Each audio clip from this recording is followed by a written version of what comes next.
All India Radio presents Morning News.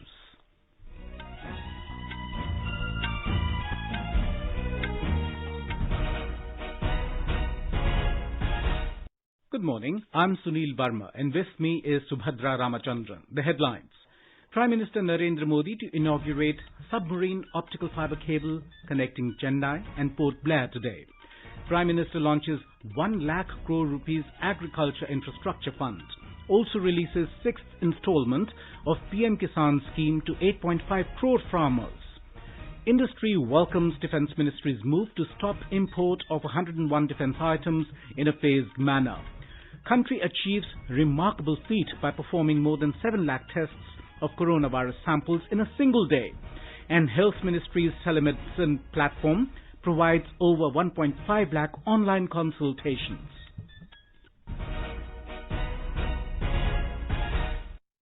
Prime Minister Narendra Modi will today inaugurate and dedicate to the nation Submarine Optical Fibre Cable OFC connecting Chennai and Port Blair through video conferencing. The foundation stone for the project was laid by Mr. Modi on 30th December 2018 at Port Blair.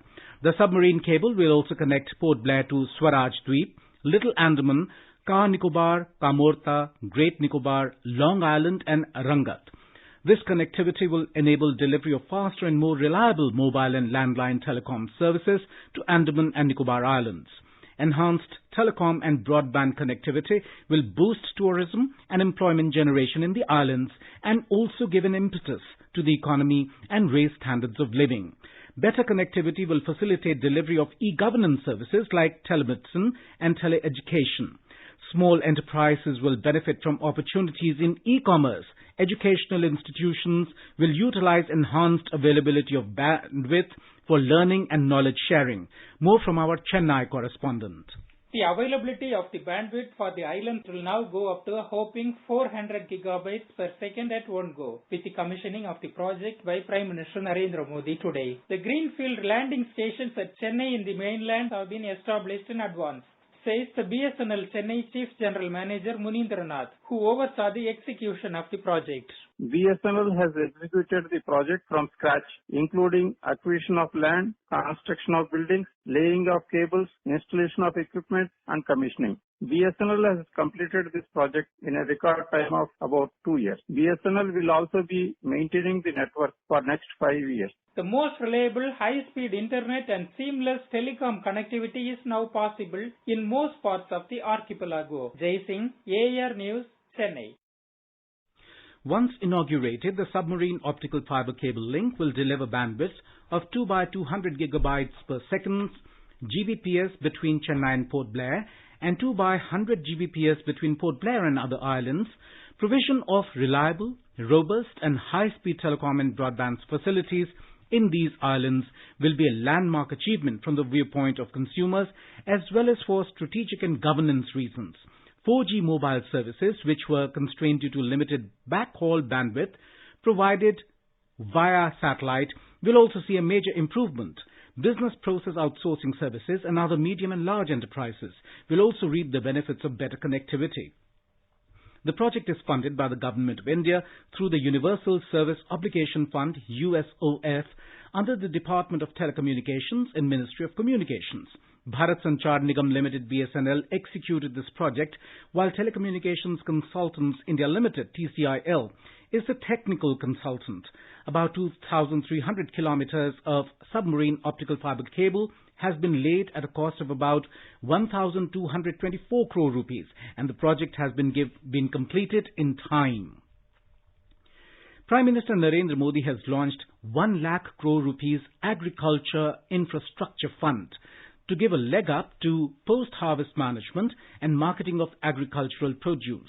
Speaking on the occasion, Mr. Modi said this fund will provide better warehousing and cold storage facilities for farmers.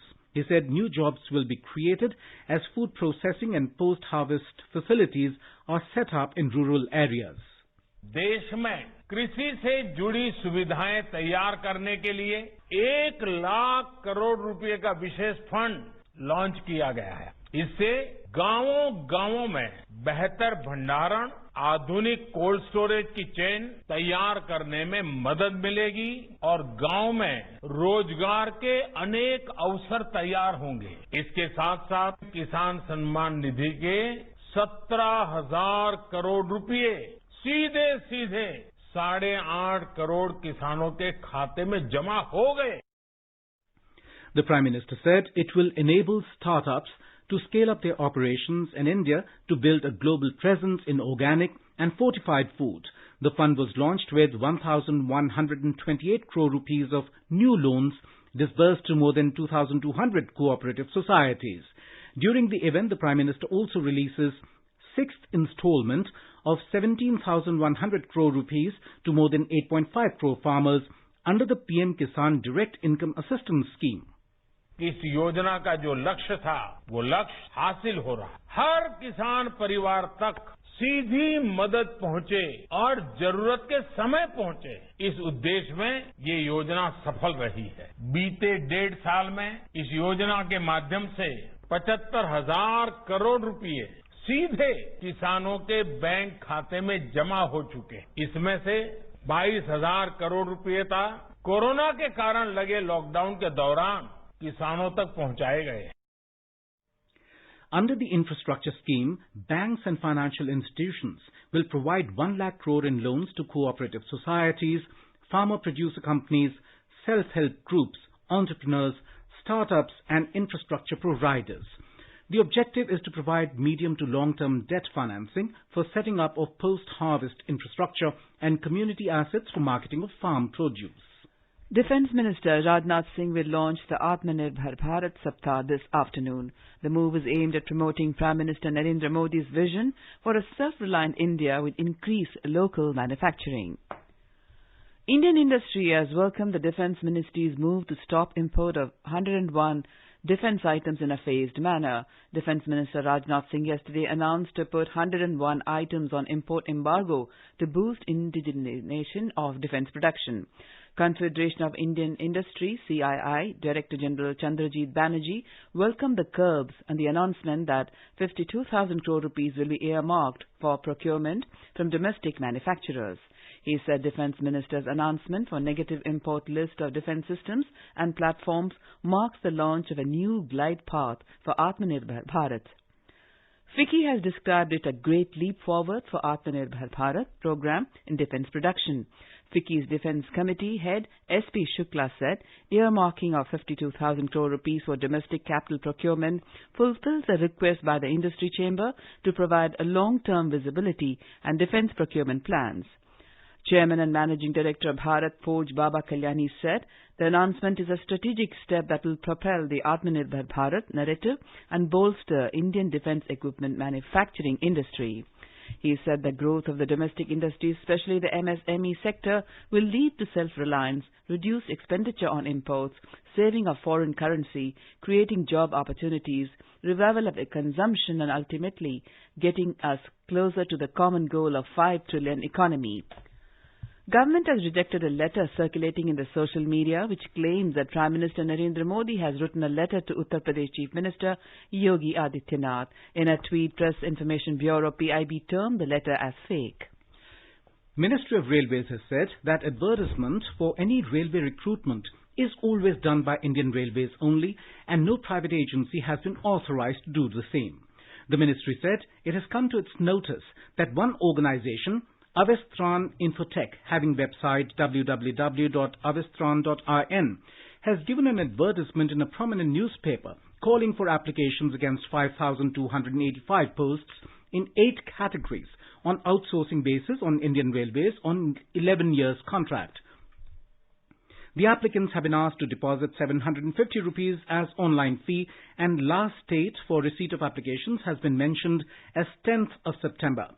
Ministry of Railways said the issuance of the advertisement in question is illegal. It also clarified that the recruitment of various categories of Group C and erstwhile Group D posts on Indian Railways is presently catered to by 21 railway recruitment boards and 16 railway recruitment cells only and not by any other agency. Vacancies on Indian Railways are filled up by giving wide publicity through centralized employment notifications. Railways said online applications are called for from eligible candidates all over the country. Centralized employment notification is published through Employment News and Rozgar Samachar, and an indicative notice is given in national daily and local newspapers. It is also displayed on the official websites of RRBs and RRCs. Railway will observe Cleanliness Week from today to mark the Independence Day. During the week, a special cleanliness drive will be launched and special focus will be given to clean the tracks, station offices, colonies, work sites, edge of stations and other areas near railway premises. The Railway Ministry said, while focusing on cleanliness of tracks, special attention will be given to plastic waste collection along with other waste. In the run-up to the 74th Independence Day celebrations, we bring you today a special story about the initiatives for Digital India. The NDA government has laid a lot of emphasis on transforming India into a digitally empowered society and knowledge economy. The Digital India program was launched on 1st of July 2015 to achieve this objective. The Digital India journey in the past 5 years is centered around empowerment, inclusion and digital transformation. It has positively impacted all aspects of the lives of Indian citizens, identity management through Aadhaar, direct benefit transfer, common services centers, DigiLocker, mobile-based Umang services, participatory governance through MyGov, Ayushman Bharat and PM Kisan. Talking to AIR News, Digital India Corporation CEO Abhishek Singh said, Indian citizens are more digitally connected to the government today and it is helping government to deliver better services. Digital India in the last 5 years has achieved several achievements across in enabling services to the citizens, in enabling better access to connectivity. The key initiative which has made a mark, if you look at the Aadhaar, which has become like the cornerstone for delivery of direct benefit transfers across various schemes. If you look at the UPI, if you look at initiatives like Umang platform for mobile services, DigiLocker for a paperless form of storage of documents, or MyGov for citizen engagement and citizen communication, you'll find that today Indian citizens are more digitally connected to the citizens, to the government. This is what the motto of Digital India is, power to empower. Digital India's initiatives have also played a pivotal role during the COVID-19 situation, such as Arogya Setu, e-Sanjeevani, sensitization through MyGov and social media platforms. The number of e-services has increased from 2,463 in 2014 to 3,858 till May this year. Daily average electronic transactions have increased from 66 lakh in 2014 to 16.3 crore in 2020. You are listening to the morning news on All India Radio. A reminder of the headlines before we move on. Prime Minister Narendra Modi to inaugurate Submarine Optical Fibre cable connecting Chennai and Port Blair today. Prime Minister launches 1 lakh crore rupees Agriculture Infrastructure Fund. Also releases the 6th installment of PM Kisan scheme to 8.5 crore farmers.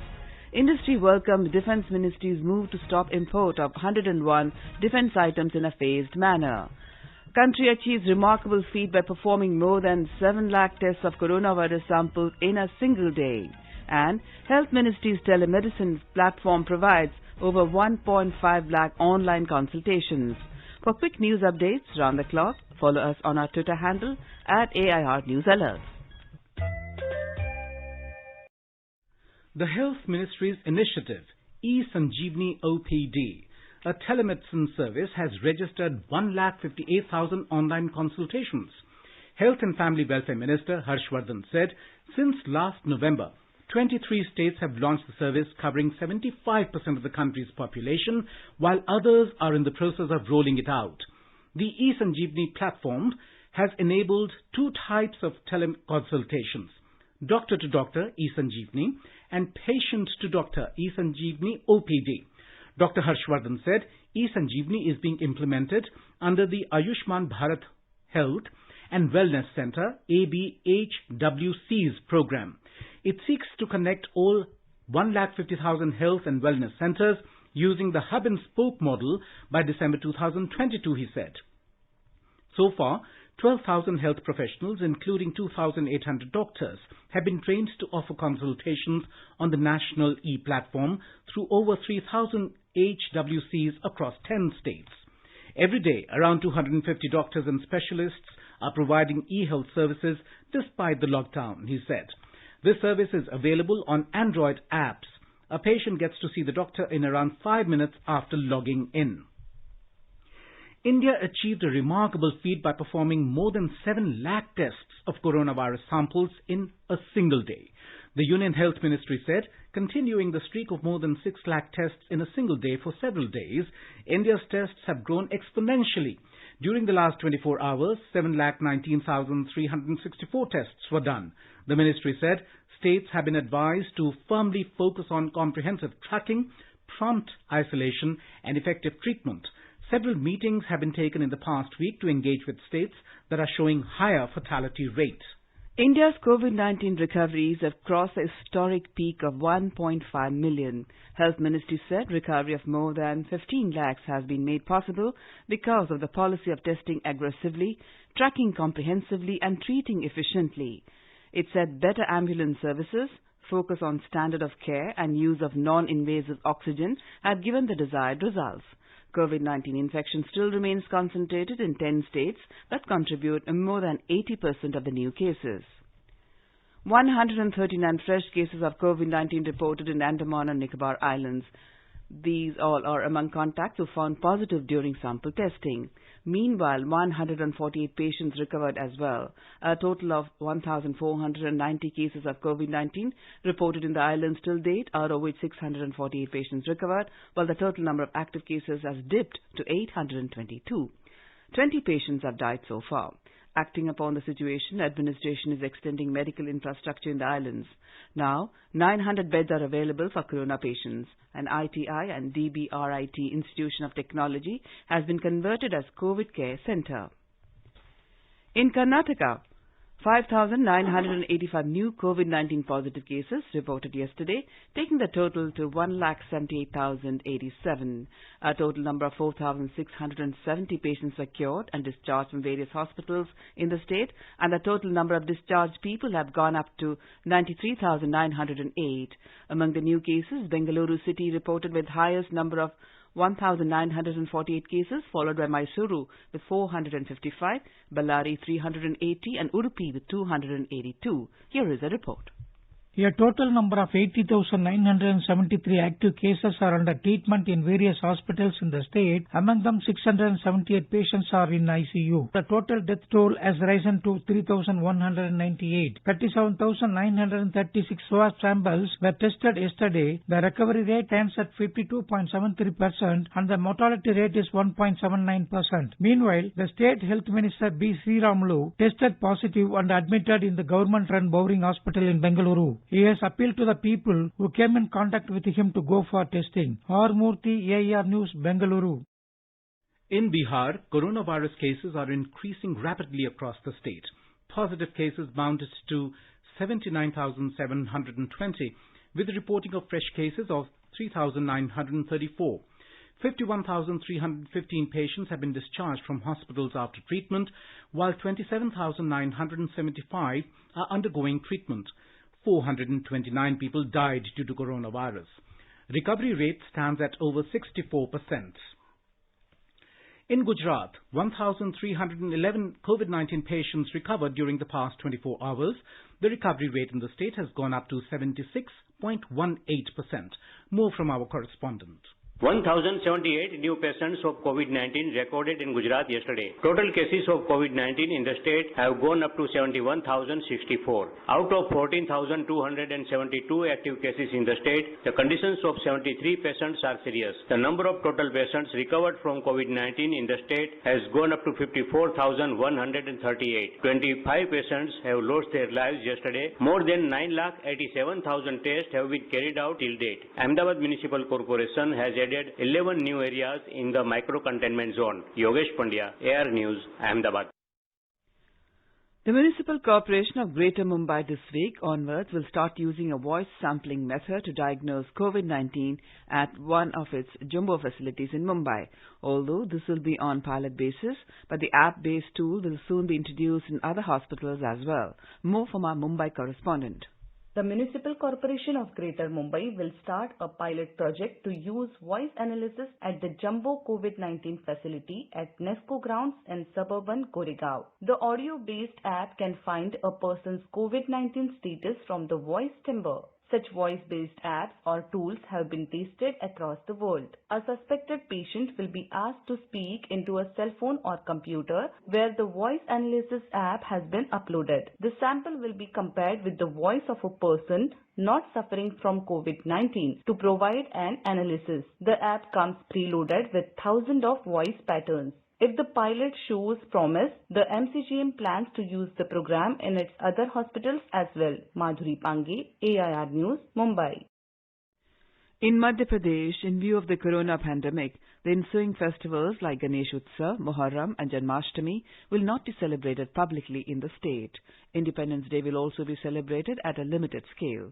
Gathering of people will not be allowed at any place.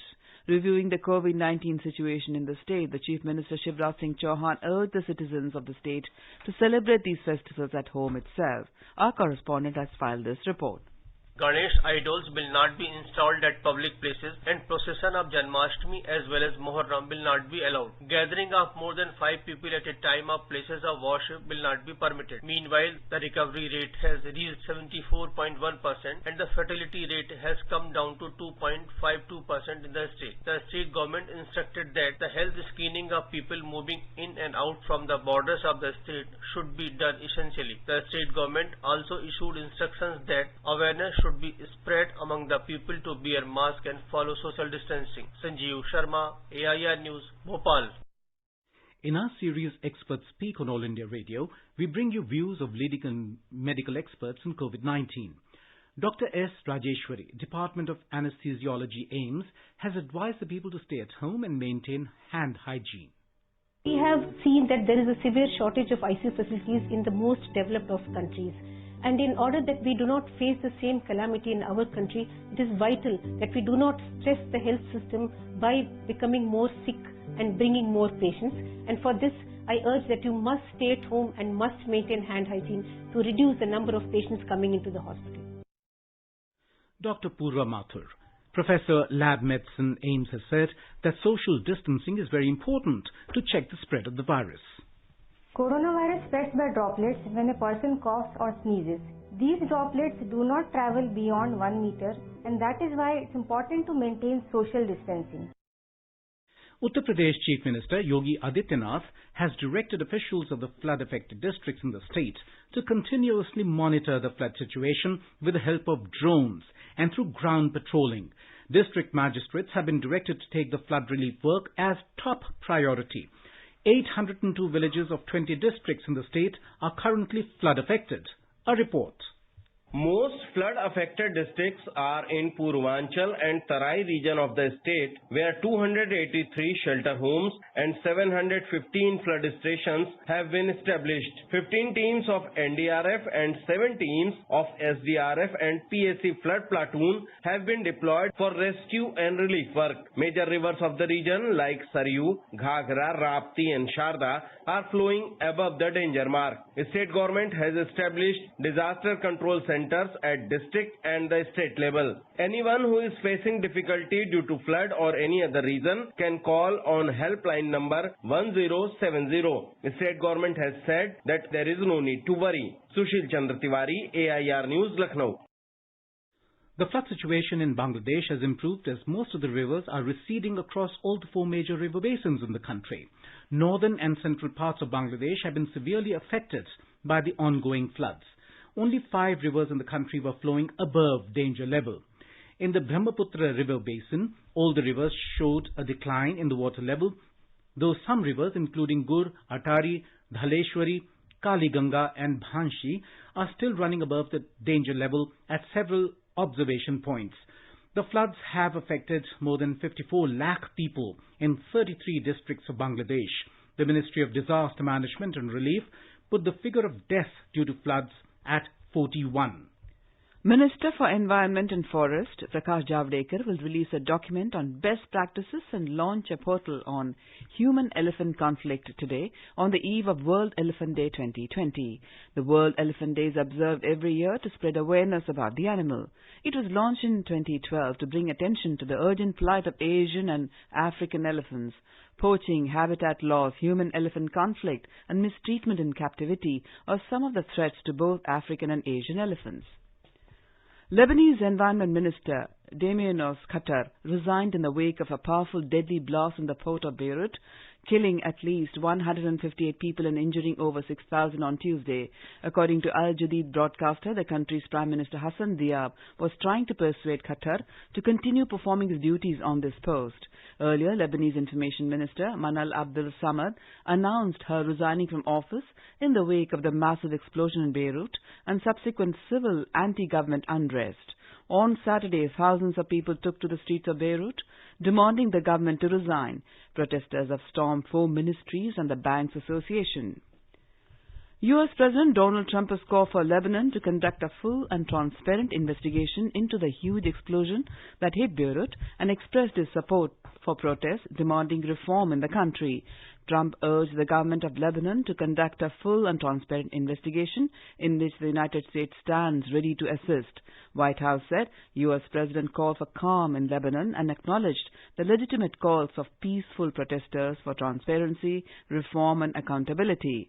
Lebanese army said that hopes had dwindled of finding survivors at the blast site following days of search and rescue operations. In Sri Lanka, Mahinda Rajapaksa has been sworn in as Prime Minister for the 4th time. He was administered oath by his younger brother and President Gotabaya Rajapaksa at a ceremony held at Kelania Mahaviharaya near Colombo. Other cabinet members will be sworn in next week at a ceremony in Kandy. Mahinda Rajapaksa has served as the country's president from 2006 to 2015 and his party has got landslide victory at general elections held on Wednesday. And now let us take a look at the weather forecast for today. The national capital Delhi witnessed minimum temperature of 25 degrees Celsius. Maximum temperature is expected to hover around 36 degrees Celsius with generally cloudy sky and moderate rain. Mumbai will have generally cloudy sky with moderate rain. The minimum temperature recorded was 27 degrees Celsius and the maximum will be around 30 degrees. Chennai will have generally cloudy sky and light rain. The minimum temperature recorded was 24 degrees Celsius and maximum is expected to go up to 31 degrees. Kolkata will have generally cloudy sky with 1 or 2 spells of rain or thunder showers. The minimum temperature in the metropolis was 28 degrees Celsius, while the maximum will be around 33 degrees. On to north, in the Union Territory of Jammu and Kashmir, the minimum temperature was 25 degrees Celsius in Jammu, while maximum will be around 32 degrees. The city is likely to experience thunderstorm with rain today. In Gilgit, the minimum temperature was recorded as 17 degrees Celsius and the maximum is expected to be around 37 degrees. The region will experience thunderstorm with light rain today. In Muzaffarabad also there will be a thunderstorm with rain. The minimum temperature recorded was 20 degrees Celsius, maximum expected to be 34 degrees. And now an overview of today's newspapers. 101 defense items, weapons on import ban negative list reads the headline in the Asian Age. The Pioneer refers to it as Desi Push. To check post-harvest wastage, PM launches ₹1 lakh crore Infra Fund is the Indian Express headline. The plan is to boost farm sector's infra, writes the Asian Age. The headline in the Financial Express lead story reads, Job Guarantee for Urban Poor on Cards. The paper refers to it as Stimulus 2.0. The top story in the Tribune refers to India's suggestion to Pakistan for virtual Indus talks. Pak insists on Baga meet, writes the paper. Following the explosion in Lebanon, 740 tons of ammonium nitrate in Chennai is to be sent to Hyderabad in a phased manner, reports the Statesman. And finally, the Asian Age report that PMO has set September deadline for final Naga Pact. And now, before we end the bulletin, the headlines once again. Prime Minister Narendra Modi to inaugurate Submarine Optical Fibre cable connecting Chennai and Port Blair today. Prime Minister launches 1 lakh crore rupees Agriculture Infrastructure Fund. Also releases 6th installment of PM Kisan scheme to 8.5 crore farmers. Industry welcomes Defence Ministry's move to stop import of 101 defence items in a phased manner. The country achieves remarkable feat by performing more than 7 lakh tests of coronavirus samples in a single day. And Health Ministry's telemedicine platform provides over 1.5 lakh online consultations. For details of these stories and more, log on to our website www.newsonair.com and News on AIR app. And with that, we end the morning news. Have a nice day.